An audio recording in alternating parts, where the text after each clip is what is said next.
Welcome to the Sound Like Us podcast, where we get the bedroom rock stars out of the bedroom, out into the world to hopefully get them the recognition they deserve. During the interview, we get to know an artist by asking them about how important music is to them, from how their early life shaped the musician they became, to live music, to their first foray into writing and producing music, and what they have planned for the future. Please like, follow, share and subscribe in all the usual places, so Spotify, Apple Podcasts, Amazon Podcasts, Instagram, YouTube, etc. A big thank you to everyone that has done so already. Please spread the word far and wide to your friends, family and even that annoying prick you sit next to at work. If you like the podcast, please subscribe on whatever podcast platform that you use, as this helps give the algorithm a big old slap in the chops and gets these musicians even more of the exposure they deserve. If you're a musician, singer, songwriter, rapper, producer, DJ, MC, or even, God forbid, a drummer, and you fancy joining me on the podcast, please don't hesitate to get in touch and we will get you on. Thanks for listening and enjoy the show.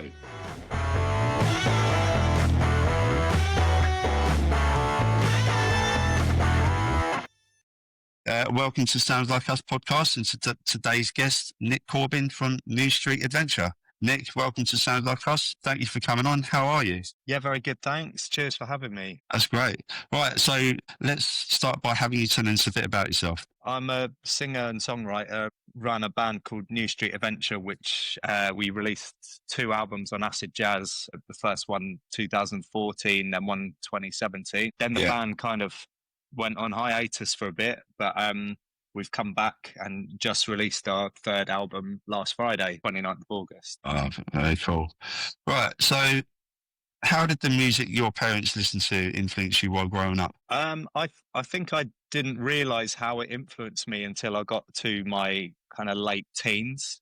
Because my dad's a big soul collector, and so we'd always have soul, like Stevie Wonder, Aretha Franklin, and then lots of kind of rare stuff playing in the house and in the car. And I think it took me getting into like indie in the sort of early 2000s to kind of come back around to realizing how a lot of it was influenced by funk and soul and stuff as well. And then that was when I realized the influence that my dad's music had had on me, really. Yeah. Was there any specific artists or genres, like obviously soul, that sort of stood out to you? Yeah, I think our favourites would have probably been like the Songs in the Key of Life album by Stevie Wonder, and then the Young Gifted and Black album by Aretha Franklin as well, were the kind of big ones I remember like having on in the car. Yeah. Was your dad, did he go to see a lot of artists back in the day, like soul singers and stuff? Yeah. I mean, not quite everyone, but most of the sort of big names, really. Yeah. Okay. What kind of venues did he go to? All sorts, really. I think, like, you hear Hammersmith Odeon as a big one for lots of artists back then, and like the Dominion. I remember him talking about seeing Curtis Mayfield at the Dominion Theatre. All sorts of places, really. Amazing.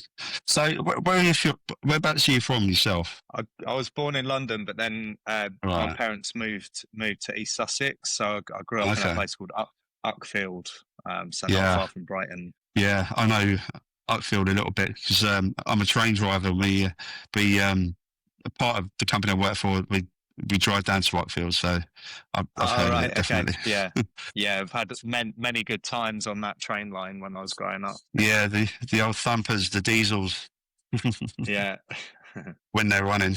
So, can you share how that background growing up in Uckfield, did that have an effect on your background musically? I think when I started playing in bands, I was like 19, 20, and getting into all that sort of indie where people like Arctic Monkeys and all the bands who were offshoots of them, they were all kind of singing about their lives growing up in like rubbish towns, you know, having like nights out and fights and stuff like that. And I guess like I was really influenced by that. So in Uckfield, there's a club called the Broadway, which was kind of our like mecca on Saturday nights for me and my mates, and there'd always be a load of like big rugby players in there causing trouble.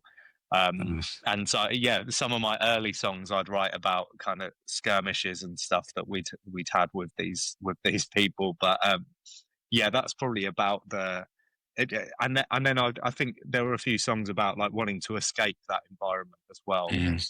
But none of these songs are out there for the public to hear, I've got to say.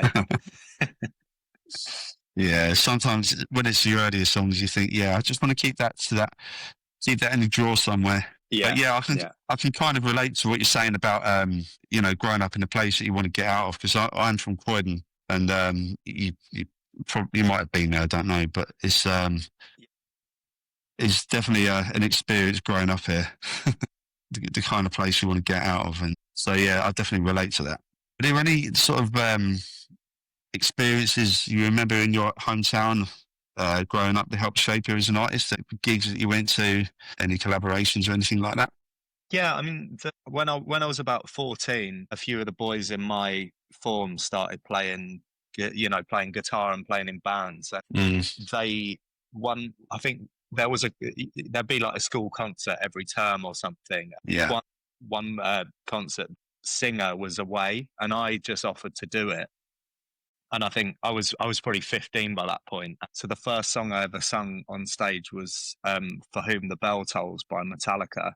No, wow. I remember I had, because it was just sort of the day before, I had all the lyrics in a little bit of paper on my hand, and I was just I was so nervous. But I think because I had the lyrics there, it kind of calmed the nerves. So I just but I still remember it really clearly, like not really knowing what to do, and I was just sort of pacing around the stage singing. Yeah. But I think that just kind of gave me the bug for performing, and then I started writing songs with a friend who lived in like the same village as me, and we performed them, and then eventually that led to me learning guitar. Yeah. Okay. Cool. So you released your debut solo album, Sweet Escape, in 2020. How does your solo sound differ from that of New Street Adventure? I used, sorry, not used. I worked with a producer who he's done a lot of indie stuff. So he worked on bands like the Twang, Editors. Also a group called Niz Loppy. Do you remember that song JCB song? Yeah. Which was a big number one years ago. So yeah, the guy's name is Gavin Monaghan. He's based in Wolverhampton, and I think because I wanted to do something different, I went to him, and he was very like hands on with the production.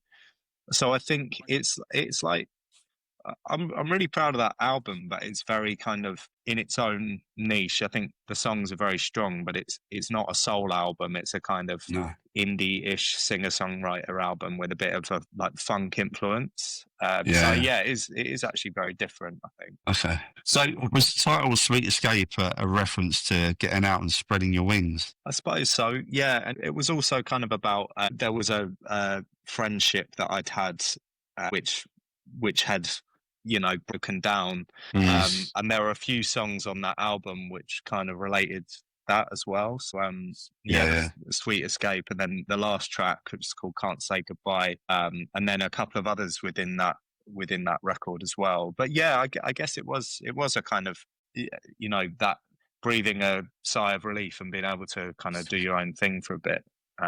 So yeah, I suppose it would multiple meanings. Yeah, I mean, I was listening to a bit yesterday, and it definitely has a theme of breaking out and trying to make sure you let people know that you're kind of strong on your own, kind of thing. Yeah. So your brand new album that came out last Friday, What Kind of World? Talk us through the making of that a little bit. I wrote all the songs, majority of the songs last year.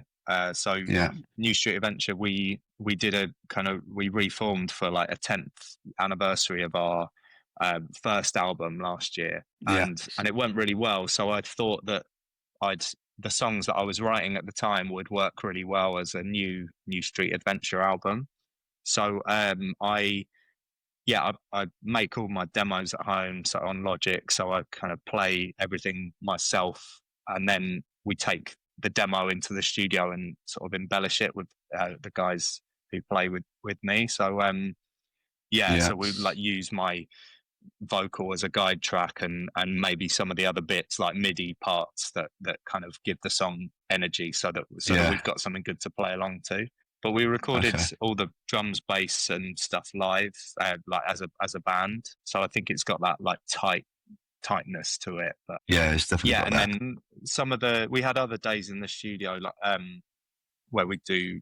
Like, there's a place in North London, a guy called Ernie McCone owns a studio, and he has an amazing like array of like analog keyboards and stuff. So we had a day there with Carl Hudson, who's an amazing musician, and we overdubbed all the keys there. But yeah, most of the recording was done in Stoke Newington at a place called the Cube. Oh, So okay. that's where we did most of the vocals and most of the backing tracks and stuff. Okay. Were there a lot of different contributors on the album as well? Yeah, loads. Because we did the horns and the strings and stuff remotely, so it was kind of making sure you find the right people and kind of syncing all that up. And so I don't know exactly how many musicians we've got.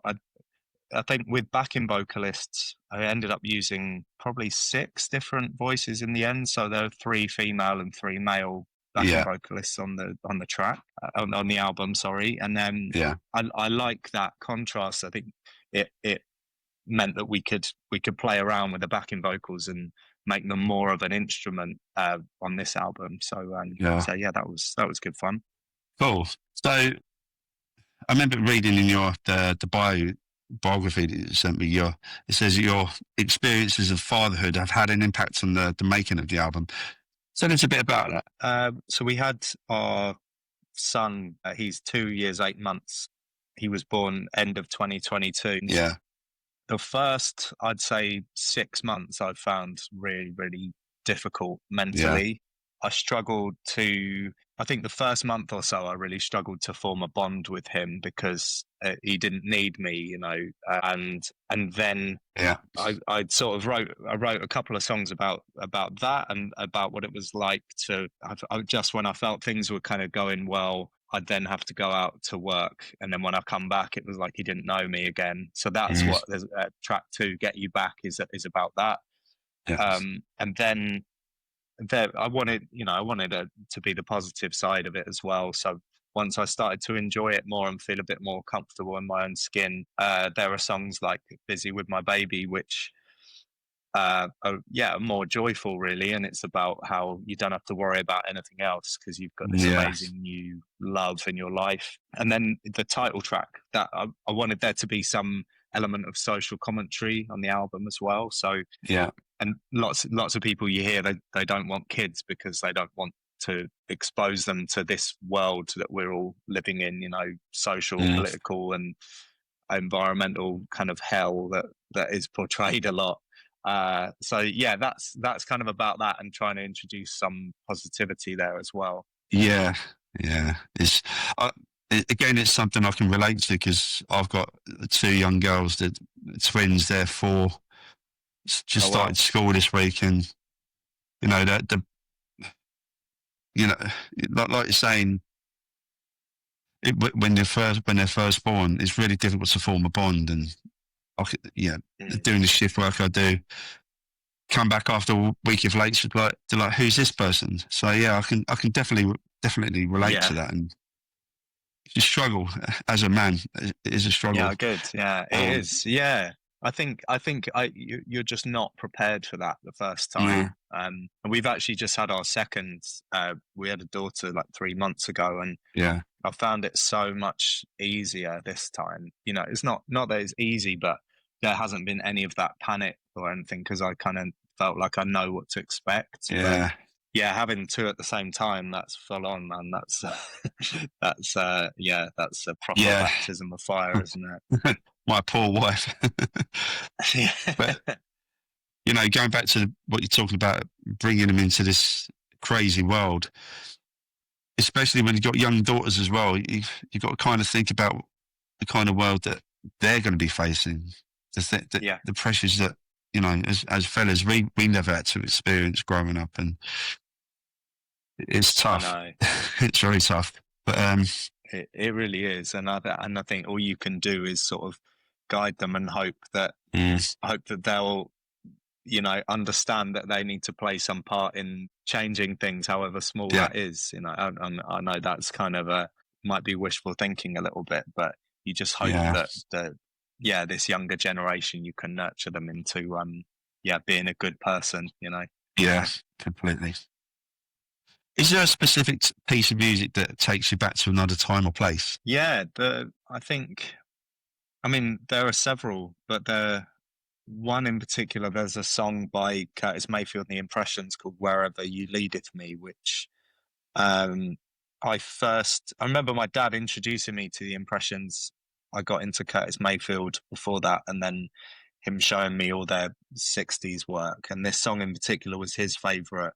And the first time he took me to a Northern Soul all-nighter, the 100 Club, the DJ, I didn't know any of the records they were playing. And then this guy played that song. And I just remember so clearly. And then I went and spoke to him afterwards. And the DJ, that is.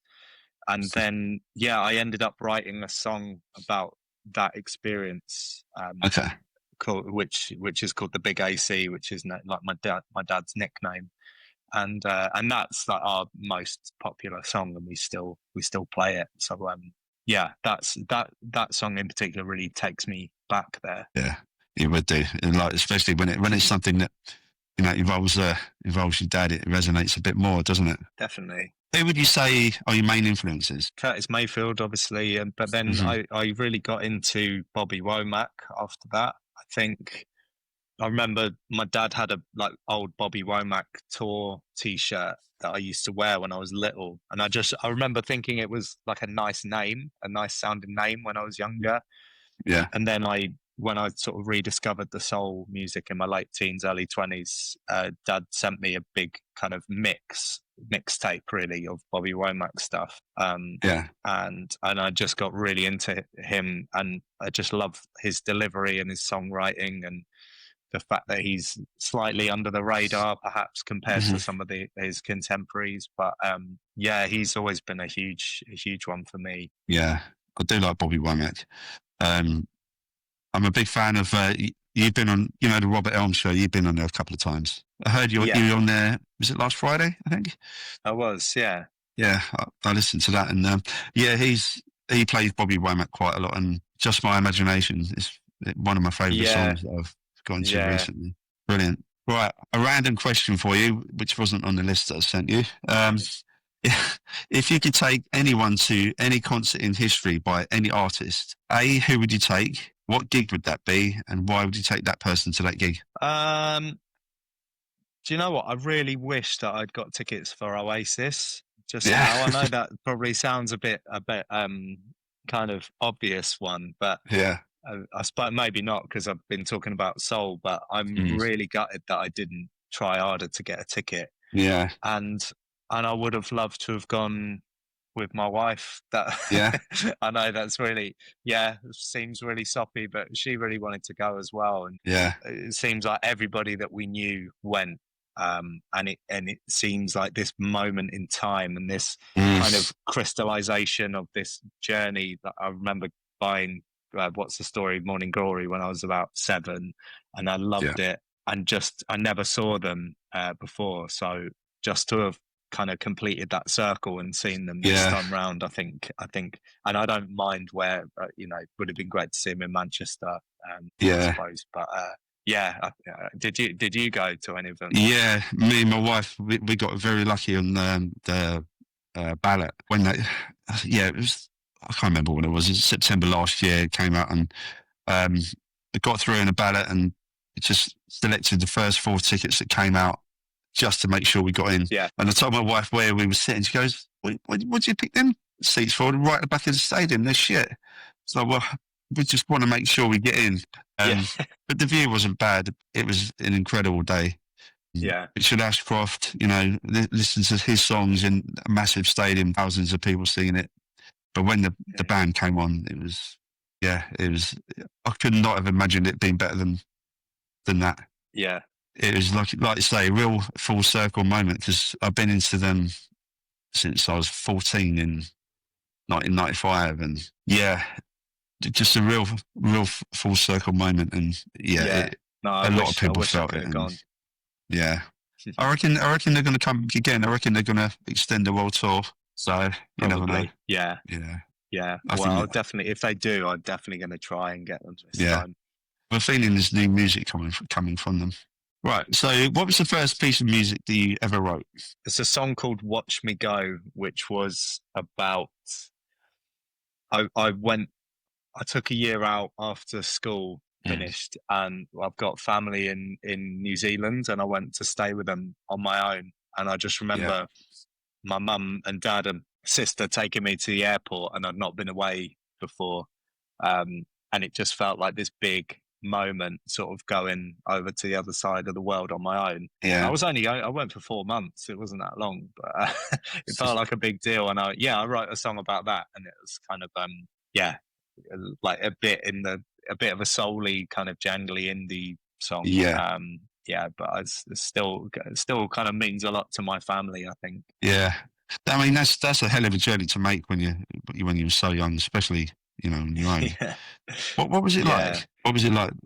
In New Zealand, or just, or you mean just going away? Yeah. When you made that journey. I think as soon as I'd said goodbye to them, I was just all right. I think I was nervous about that moment. And then I just did this flight. I remember having a few drinks on the flight and thinking that was quite fun. And then my cousins over there came and picked me up, and then we were away, and I loved it. It was great. Yeah. I got a little job over there for a couple of months working in a cafe, and then did a bit of a trip around the South Island and made some mates, and it was great. It was such a good place to visit. I'd love to go back again. It's just so expensive to get over there, but I'd thoroughly recommend it. But it's kind of a trip of a lifetime thing, really. Back then, I remember, I think my return flights were like 600 quid. I mean, that was 20 years ago, or nearly 20 years ago, but that's a lot. Yeah, it's a lot more than that now. Yeah, my wife's Brazilian, and we try to get to Brazil every couple of years. When we first spent the thing, our return tickets were about £900 each. Now you're looking 1,200-1,300, and we've got an extra couple of bodies to take with us. Oh yeah, of course. Using the Amex. Yeah, it's you got to make those trips when you can. Yeah. Can you remember the first concert that you ever went to? Yeah, it was in Croydon, actually, at the Fairfield Halls. Oh, was it? Gladys Knight and the Pips. Wow. Yeah. Wow. Well, I think I was 10 or something like that, and because Croydon was, I don't know, 50 minutes from from Uckfield or something. Yeah. In a car, maybe an hour, and I feel like it was a Sunday night. That might be wrong, but Dad took us all, and we were all seated. But I just remember her running out she sort of ran out on the stage, and she was kind of crouched down, like waving to everyone. Yeah. And I remember her playing Midnight Train to Georgia, because that was the song that I kind of knew, but I don't remember much else. And no. I don't think it was the Pips either. I think it was Gladys Knight, and maybe she got one Pip up on stage with her, but otherwise it was just her. You spat the other Pips out. Yeah. We've been to the Fairfield a few times. It always seems to be on a Sunday. I can't remember who we've seen. I know we've seen Ken Dodd there. We saw Jethro, the comedian. Oh, right. We made the mistake of taking my mum to that. You didn't know that he was quite a blue comedian, swearing all the time. But yeah, quite a good venue. Right, so am I correct in thinking that New Street Adventure is named after Birmingham New Street Station? Yeah. I started the band. I was at uni at Birmingham, and my bass player was my housemate, so we were put together in halls. And our first day, like, I play guitar, I play bass, and then we went bowling for like a freshers thing, and one of the reps was a drummer, so we just sort of joked, let's form a band. But then we did, and we started learning some of the songs I'd written, and then it was kind of, what are we going to call this? Well, the thing that we did the most was we'd get on the train from Selly Oak, where we lived, to New Street, and go there for like our nights out. So I don't think it was even me that suggested it. I think the bass player said, what about New Street Adventure? And it just stuck. So moved. It was we did it throughout uni, and then I wanted to move to London and carry it on, and the others didn't. So I just I just carried sort them of in. kept it as kept the name, yeah, and it stuck. Yeah, it's quite fitting calling it New Street Adventure because me and the missus went to Birmingham a few years ago, and since they rebuilt the station, trying to work out your way around it is an adventure in itself. Yeah, it's a nightmare. I mean, it used to be such a Absolutely. dump, that station. Like, Yeah. it was, and now it's like a future. It's almost like the Spurs Stadium Yeah, up in North London now. Like, it's kind of futuristic almost. But I Yeah. agree, because there's all like red zone, blue zone, and Yeah. it takes a while to figure it out, doesn't it? platform 1A, 1B, and then Yeah. the announcement comes up and says, your train's coming on platform 1. Well, 1A, 1B, what? Yeah. Yeah. It's the way these train stations are going now, because they're virtually shopping centres with railway tracks, aren't Yeah. they? Pretty Yeah. much. But like St Pancras is that's a mind fuck, that. So what was the first live performance you ever did? Was it your solo, or was it with the band? So with New Street Adventure, played at one of, not the student union, but there was another kind of student bar on one of the main campuses where all the halls were. Yeah. And we played there. That would have been like June or July in 2007. Yeah. But yeah, other than that, it was the thing I referenced earlier, which was the singing Metallica on stage. But but yeah, with New Street Adventure, that was the first one. It was called Bar One. And then we booked a venue called the Sunflower Lounge, which was, I think we played there like 2 weeks afterwards, and we booked it ourselves. And then, yeah, we just used to play every month or so. Okay, so you kept it, once you started, you kept it rolling. That's good. So, yeah. Looking back, what would you say is the best performance that New Street Adventure has ever done? I think we were really good last year on some of our tour shows. Pretty mega. Our London show at 229 was pretty special, because we had a horn section with us, and we'd done a farewell show there in 2018 when kind of I thought that was it for the band, and that was really special. But then to come back to that same venue and still kind of fill it up and have people, it was like people just couldn't believe that we were doing it again, and it was almost like a kind of deja vu in a strange way. But I think we were sort of better by that point, and because we'd done a string of tour shows before then, so the band was really kind of cooking. Yeah, so that's kind of when and yeah, there was a show, the last one of that tour in Glasgow, which we really kind of nailed as well, and that was a venue called St Luke's, which is really special one to play. So yeah, I would probably go for some of those most recent ones. So you set up the Big AC Records with your wife, Sophie. Tell us a bit about the label and the artists that you work with. The label, originally I had to come up with a label name for my solo album, because we were with a label services company for it, and they said you need just a name for the label. And so I called it Big AC Records, because I thought people might associate the label name with New Street Adventure and thus find my music. But I don't know if that was going to work. But during lockdown, we put the solo record out, but then I'd started writing songs with a couple of singers. And Sophie and I had a chat one day, and we thought, well, what if we continued Big AC Records, and like, we know how to get vinyls pressed, we know how to send them out and promote stuff to radio a little bit. And yeah, so first one was with a girl called Abby Farrell, who's brilliant. We wrote a song together called I Will See You Through. That did really well. And then Kami Love, who still sings with New Street Adventure as well, as one of our backing vocalists. So yeah, those first two releases were really successful. And then it started to become really, really expensive to get the vinyl made. And there was these huge waiting times. And it just felt like we lost a bit of momentum with regards to selling records. Like, I went with some proper cowboy company in Paris who said they would turn a vinyl for me around in 12 weeks, and it took 7 months. and they were the worst people to deal with. Like, so yeah, Vinyl de Paris. Yeah, if anyone hears this, never work with them.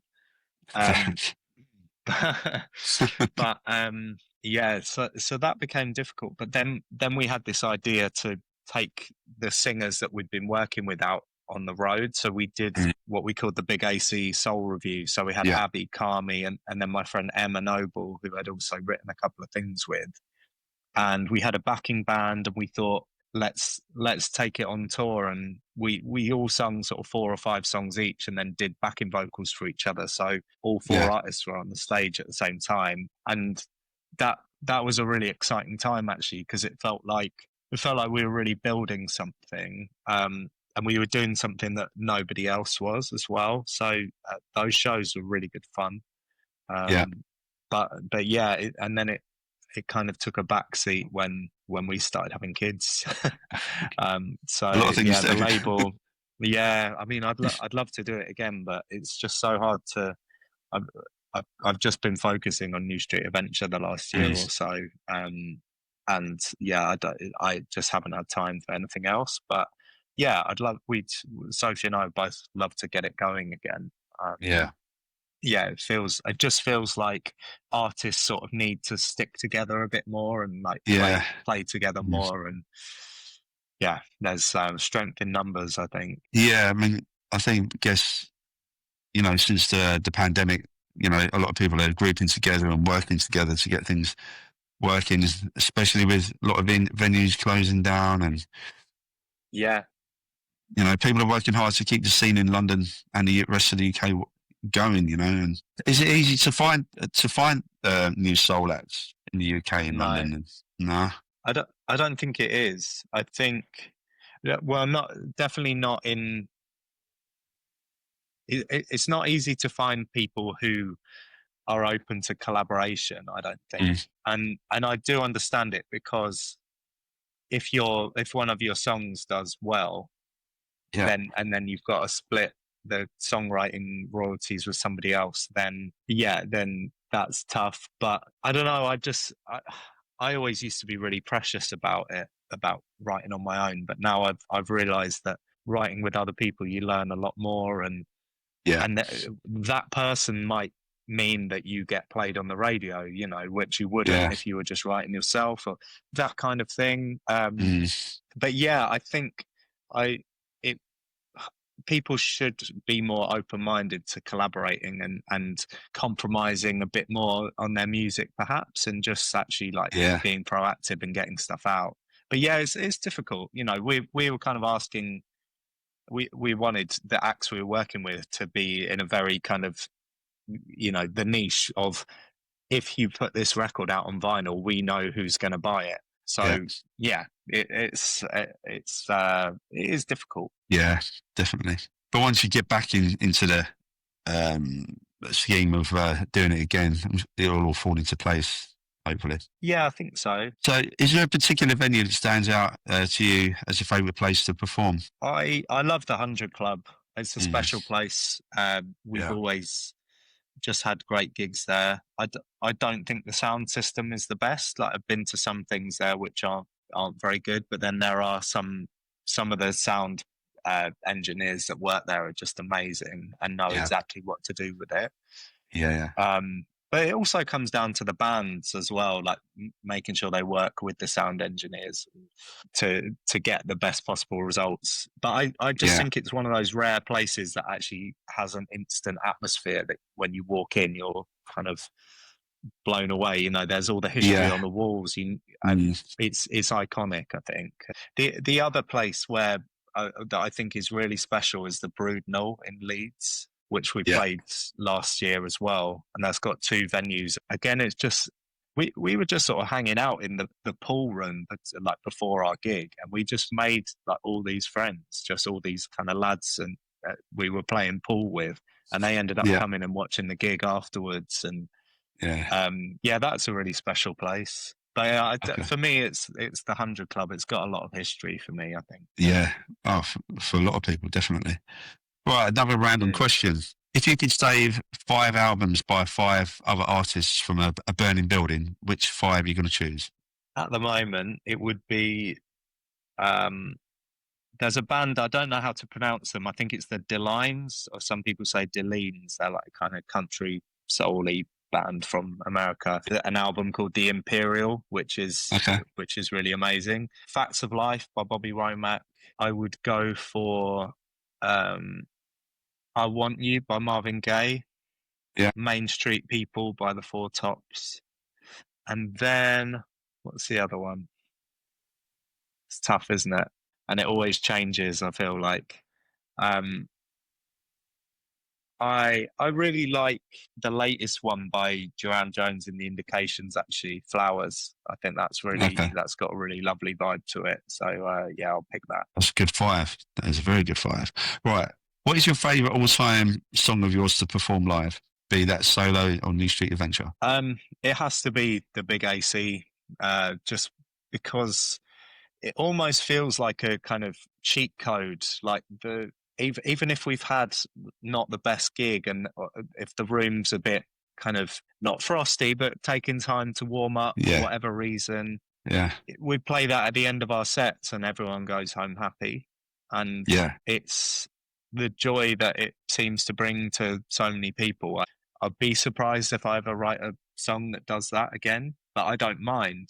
I love singing it. I love that people joining in. It's I feel really, really lucky to have that connection with a song and my audience. So that's the one that's guaranteed to get them off their seats and into the dance floor. Yeah. Wicked. What are the earliest memories you've got of recording? So when we recorded an EP up in Liverpool. My friend was studying at LIPA, the Performing Arts uni there, and that all went quite well. We just did 4 tracks, but then the next recording experience is kind of the funniest one, because we went to this guy called Matt Terry, who he produced, like, you know, that band The Enemy. Away from here, they were that big sort of indie band, and we had a manager at the time who knew him, and he said, let's go in and record this one song, he's going to do a favor for us. And we got in there, and he was really nice, Matt, and he said, right, I want to record the drums first, and I want to do them to a click track. And our drummer had never played to a click, a metronome, ever, and we spent about half an hour trying to do it. And then he just couldn't do it, and we just went home. So we never ended up getting the recording with him. And everything else after that with that particular drummer, he's one of my best mates. I'm sure he won't mind me saying, recounting this experience. But we just recorded as a band live from then on, which I kind of enjoy a bit more anyway. I think like the overproduced, like deliberate style isn't really for me, but it's quite funny. It was in Stratford upon Avon, and I remember we finished and then we just all went to the pub after, like, within about half an hour. That's the way the best recording sessions end, in the pub.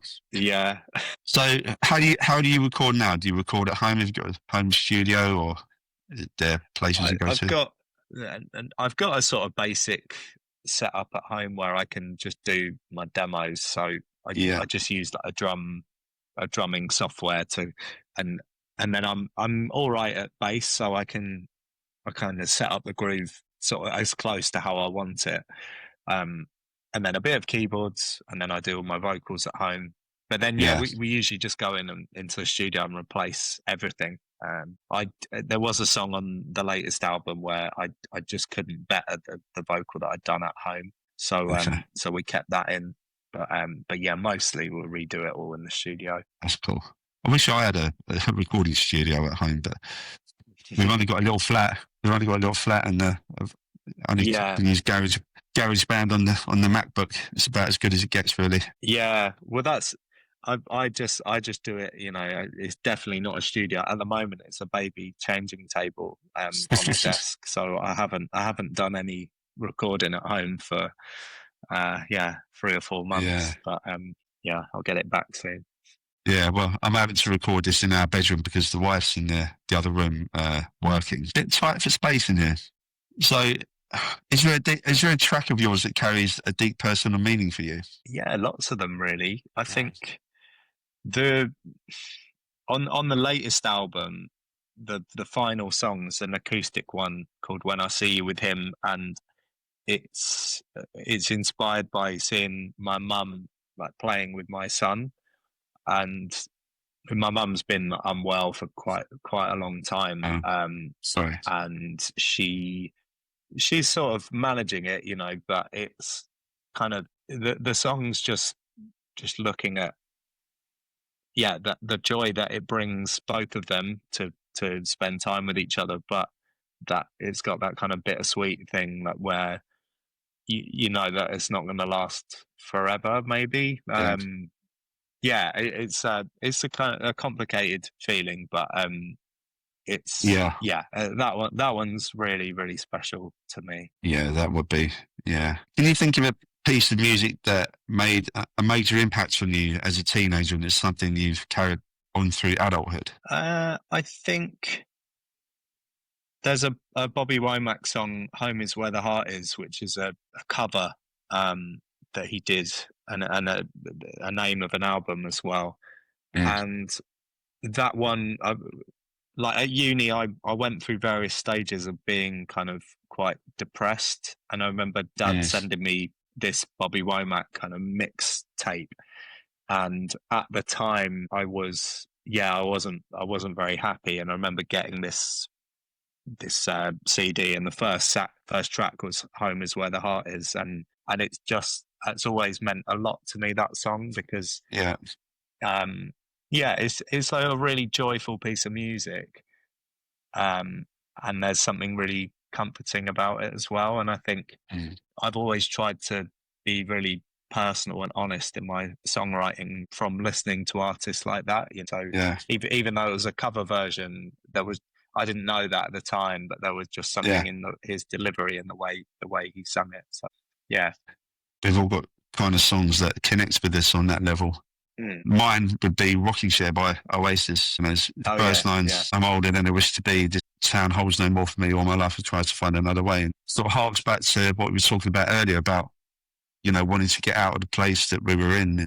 Yeah, that's the song that I take with me now. Yeah. What's one of the most memorable moments from a live show, whether that's a crowd reaction to a song or a moment of connection, any random incident that stands out to you? Maybe something funny or... Yeah, when we were playing in Leeds last year at the Brudenell, suddenly this lady just appeared next to me on the stage. She just walked up and she just sort of grabbed my hand, and and I didn't know what to do. And she started talking to me between songs. Yeah. And I was trying to say to her, "There's sorry, like I think I said, can someone call security?" Like as a bit of a joke. And then I don't really know what she was trying to ask me. I think she said, "You're lovely," and I said, "Thank you. So are you." And and then I think someone came and just sort of said, "Come on, like get off now." And but that was quite memorable because I don't think that's ever really happened to me before. And she wasn't aggressive. She was just seemed like she was having a nice time, but it was almost like she wanted to speak to me one on one. But I was talking to the audience at the time. Maybe she was a little bit under the influence, shall we say? Yeah, I think so. I think she might have been. There's some cheap beers in there. Yeah. Well, yeah, it sounds like a good moment. There's certainly worse things that can happen. Yeah. So talk us through the live setup of the New Street adventure now. Like, who do you have with you on stage? Give them a little bit of a shout out. Yeah, we typically go out as a 7-piece. So we've got Mike on drums, Flo on bass, Sahil on keyboards. Guitar, usually we have a guy called Roshan, but this tour we've got my friend Steve filling in. And then backing vocals we have Paige and Kami, who are sensational as well. So yeah, it's that's usually how we go out, because there's a lot of backing vocals in the songs, so it's that's quite special to have the girls there. Yeah. And then London, when we're playing somewhere bigger and have a bit more budget, we'll get a horn section in as well. So that's always nice. Yeah, definitely. Are there any other bands or artists that you've enjoyed playing with, seeing on live on the local scenes? So we're 3 of the gigs that we're doing on this tour are with a band called The Milk, who are sort of long time friends of mine. Mitch, the drummer, based, I think, aren't they? That's right. Yeah. Mitch produced our first 2 records, and we did some recording of this album at his studio as well. And we did a tour with them in 2017, which was so much fun. Because we just all get on so well, and the music's kind of similar but different enough that the audience are getting like different experiences. So that'd be my favorite band to play with. And it's a shame we're only doing 3 gigs together this year, because it didn't quite work out. Had some we were hoping to do a lot more, but maybe next year together we can do some. Brilliant. All right, so what does the future hold for New Street Adventure, both in the short term and the long term, and for yourself as well? Short term, I'm really looking forward to obviously these gigs, and I just hope people continue to enjoy and discover the new album.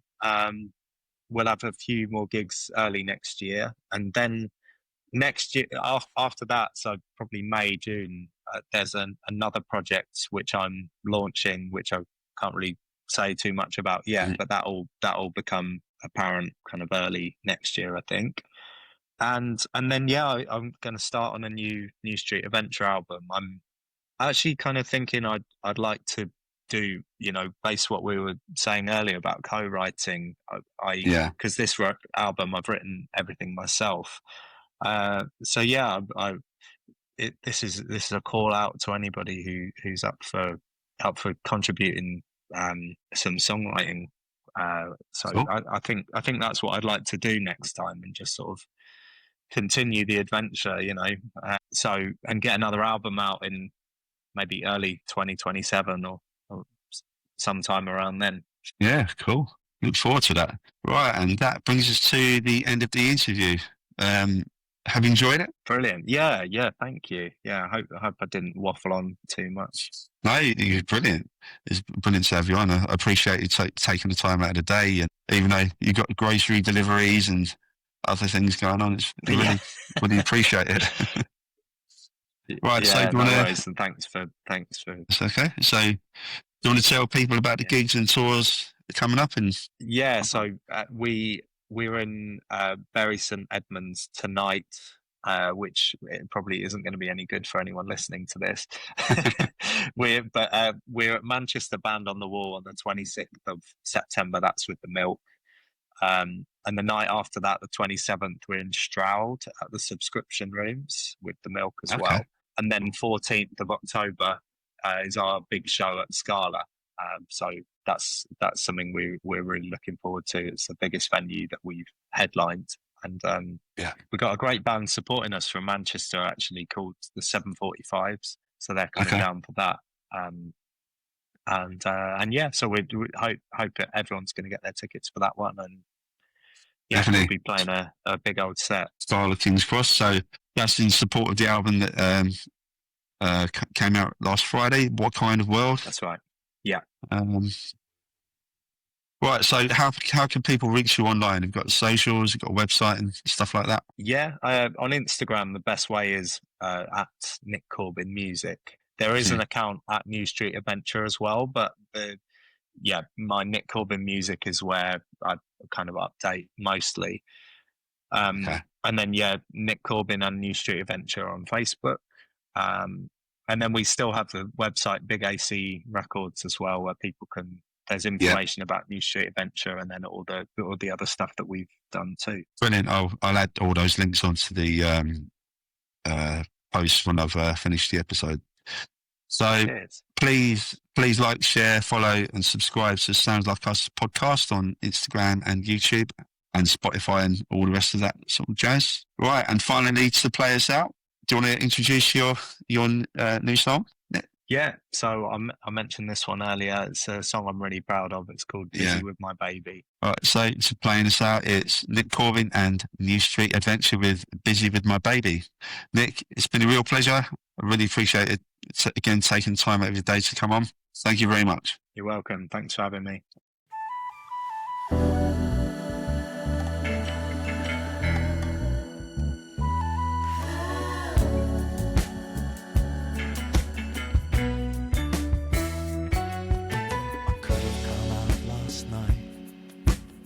Rode the hum in the dusky light, scout the Soho streets, buzzing with uncertainty. I haven't checked in for days. Hope you get my priorities have changed. Yeah, I could have come out to play, but I was busy with my baby, taking time out with my baby. Yeah, I was busy with my baby, wasting sweet time with my baby.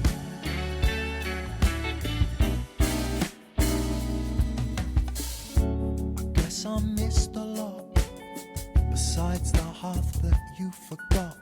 I can't exactly say I've longed for gossip flung from acid tongues, all the interrupted bliss. Loyalty dictates, I can't resist. Yeah, I could have put up with your shit, but I was busy with my baby, taking time out with my baby. Yeah, I was busy with my baby, wasting sweet time with my baby. Now I know I found the greatest reason I can give to just ignore